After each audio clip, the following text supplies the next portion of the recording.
Welcome to Video 3 of the Instructional Design video series for the Faculty of Business, Information Technology, and Part-Time Studies. This video will define a classification system for types of course development, as well as provide an overview of the course development framework that has been set up within a Microsoft Teams site to support course developers as well as other stakeholders within the Faculty of Business, Information Technology, and Part-Time Studies.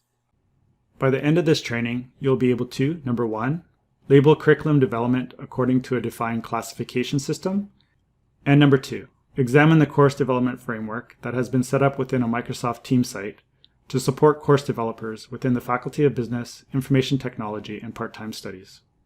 The content of this video will be broken down into the following parts.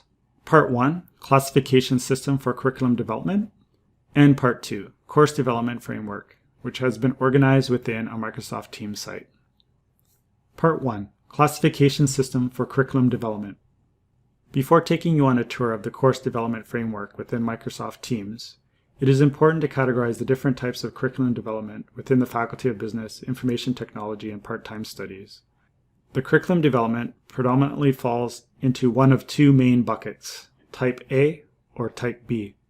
The Type A bucket for curriculum development is either A1, new build, or A2, revamp of existing content. A1 and A2 are considered major in that they both require the course developer to build out the content using a fresh or blank FOL course shell as a starting point. Type A2, revamp of existing content, includes the migration of content from an existing FOL site that is not currently using or leveraging the Quality Matters or QM blueprint into a new shell that has been set up with the QM blueprint. Video 5 of this video training series will provide an overview of the QM blueprint as well as the associated HTML templates. For the most part, Type A1 and A2 can be treated the same way as far as the supports provided by the instructional designer, in that the course developer will need to look closely at the program vocational learning outcomes, the essential employability skills or degree level standards if it is a degree course, the course learning outcomes, as well as the lesson learning objectives, to ensure that all the learning materials, assessments, and lesson activities that they decide to use are in proper alignment. Video 4 of this video training series will dive deeper into each of these levels of learning outcomes and how a course developer can work together with the designated instructional designer to ensure this proper alignment. Type B curriculum development is less time intensive in that the course developer is only responsible for making minor additions or revisions to the existing content. Type B1 may include the addition of a case study, an extra assessment piece, or could be supplementing a course with material from an open educational resource. For Type B1 curriculum development, the course developer still needs to consider the overall alignment of the program vocational learning outcomes, essential employability skills, course learning outcomes, and lesson learning objectives. But this relationship or alignment plays a less significant role during minor revisions. Also, for most revisions, the changes are made to the content within the existing course site, not within a new FOL shell, which expedites the whole process. As you can see, the classification system for curriculum development outlined on this slide combines the type, either Type A or Type B, along with the delivery format to help direct course developers to the appropriate supports based on their individual needs. It is important to note that the classification system shown on this slide is subject to change. Part 2. Course Development Framework in Microsoft Teams. How to access the Course Development Framework. All part-time and full-time faculty working within the Faculty of Business, Information Technology, and Part-Time Studies will be invited to visit the Microsoft Teams site called FOB-ITPTS Course Development Framework. To access this site, simply click on the link that has been provided within the description of this video. As an alternative to go into the Microsoft Teams site, you can sign in using your Outlook 365 account, which you can log into using your Fanshawe C credentials. You can go to the 9-panel grid at the top left-hand corner of the screen, or you can actually click into Teams here. And then you'll be prompted for your user credentials, which I will enter here now.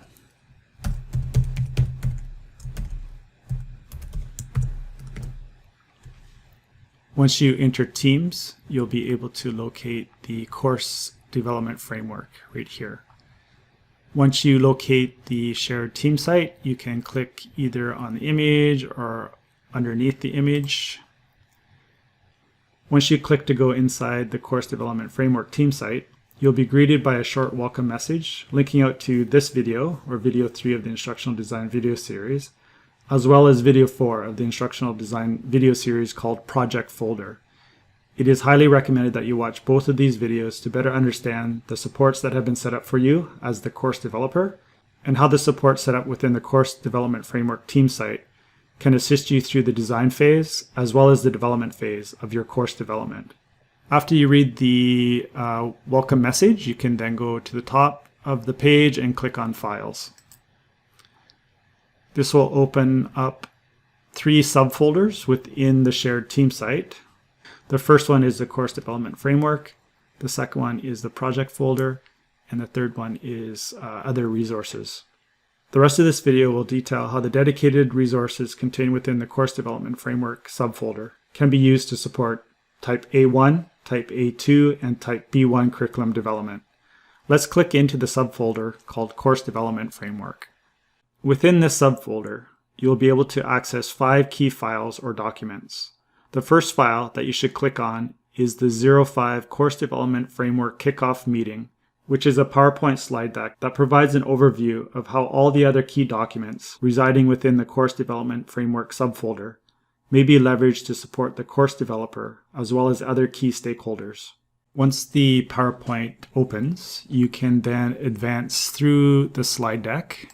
And I'd like to first direct your attention to slide number 3. On slide number 3, you can see the course development team, or all the stakeholders that are involved with course design and development within your school. Please note that the stakeholders will change depending on the school and the personnel who have been assigned for each role within your school.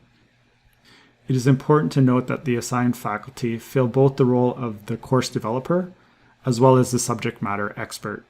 The next slide breaks down the specific roles and responsibilities for each stakeholder. Notice how the tasks of the course developer as well as the instructional designer are clearly defined.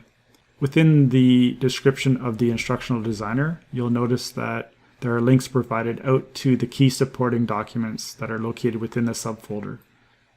The next key document or file for course developers is the 01 Course Development Plan, or CDP. The CDP is a condensed version of the course development framework supported by the Center for Academic Excellence. As referenced in video 2 of the Instructional Design video series, the codebook provided by the Center for Academic Excellence is a great reference or resource throughout the design process. The CDP is set up to be a collaborative shared doc, which allows the course developer and the instructional designer to work together to fill out parts 1, 2, 3, and 4, which helps guide the course developer through the design phase of the course development.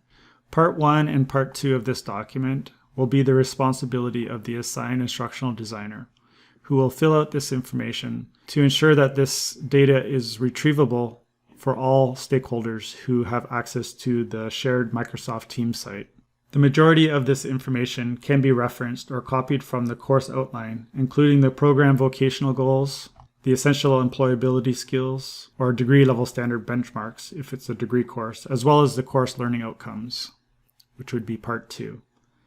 Part 3 and Part 4 of the CDP document is dedicated as a high-level organizer or workspace for the assigned course developer to help this individual make informed decisions as to what content, learning material, and assessment that should be included within the course that align with the desired outcomes outlined in Part 1 and Part 2. To be more specific, in Part 3, the course developer can brainstorm proposed content and organize their ideas into key topics, subtopics, or themes, and note any connections between them. Part 4 of the course development plan has been set up to promote collaboration between the course developer and the assigned instructional designer.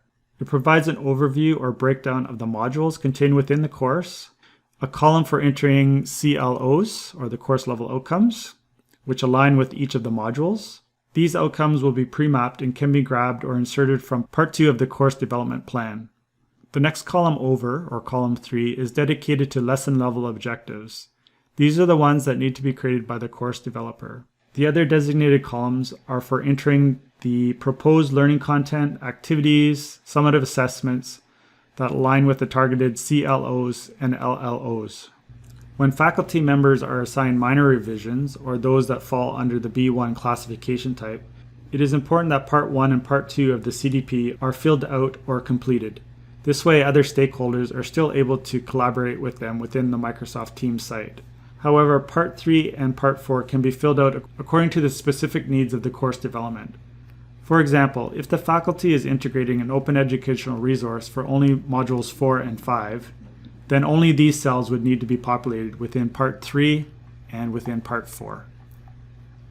The next key document is the project timesheet, which establishes a workflow for A1, A2, and B1 curriculum development. Within this collaborative document, the instructional designer, the course developer, as well as the project lead can enter soft deadlines, as well as track key deliverables and benchmarks to ensure that each project is moving sequentially through first a design phase and then second through a development phase, while ensuring the quality of the overall project. To understand how the timesheet can be leveraged by these different stakeholders, let's look at an exemplar. On this form, you can see John Smith, who has been assigned as the course developer for the revamp of an online course named MGMT 3052, Understanding Workplace Behaviors, which has been classified as an A2 online course development. You can see where the link has been inserted, which directs stakeholders to the existing or old FOL site, as well as the link out to the new FOL shell that has been created by the assigned EST. Next, moving into the design phase of the project, you can see where John, as the course developer, has entered a soft target for his deliverables within the project folder. The setup of the project folder will be covered within Video 4 of the Instructional Design video series. In the next column, you can see how the instructional designer was able to enter this collaborative sheet to check whether or not John has met this deadline for the deliverables. The next column over has another soft target or deadline for the completion of the course development plan, or CDP. Again, either checked complete or incomplete by the assigned instructional designer. The last column within the design phase provides an opportunity for the project lead to review the CDP. Once the design phase has been completed and everything has been approved, the course developer can then start building out the content within Fanshawe Online, or in other words, start the development phase. This could involve the building out of a prototype module with the support of the assigned instructional designer, as well as the assigned EST, or Educational Support Technologist. Again, the course developer can enter a soft target or deadline to complete the entire build within FOL. In the next column over, the instructional designer will be able to mark whether or not the course developer met his or her goal. The last two columns provide an opportunity for the instructional designer to use the course quality assurance checklist, which is basically a boiled down version of the Quality Matters rubric. An overview of the Quality Matters was provided in Video 2 of the Instructional Design video series. The CQA, or Course Quality Assurance Checklist, will allow the instructional designer to work with the course developer to address any criteria that are not met during the review. And then finally, to finish the course development framework, the project lead would have the opportunity to go in to review the course build and review the CQA checklist. In summary, Video 3 of the Instructional Design video series started by providing a simple classification system for curriculum development within the Faculty of Business, Information Technology, and Part-Time Studies. New build and revamp of existing content fall under Type A, whereas revision of existing content falls under Type B. This classification or tagging system will allow the instructional designer to streamline the dedicated supports for each type of delivery. In the second part of the video, you are taken on a tour through the course development framework that has been set up within a Microsoft Teams site that is available to all part-time and full-time faculty who are working within the Faculty of Business, Information Technology, and Part-Time Studies. Within the shared Teams site, you are introduced to the 5 key files or documents that have been designed to support course developers through both a design phase as well as the development phase. The next video, or Video 4 of the Instructional Design video series, will take you on a short tour through the project folder, which is an individual Microsoft Teams site that will be set up for each course developer who has been assigned course development within the Faculty of Business, Information Technology, and Part-Time Studies. Thank you for watching.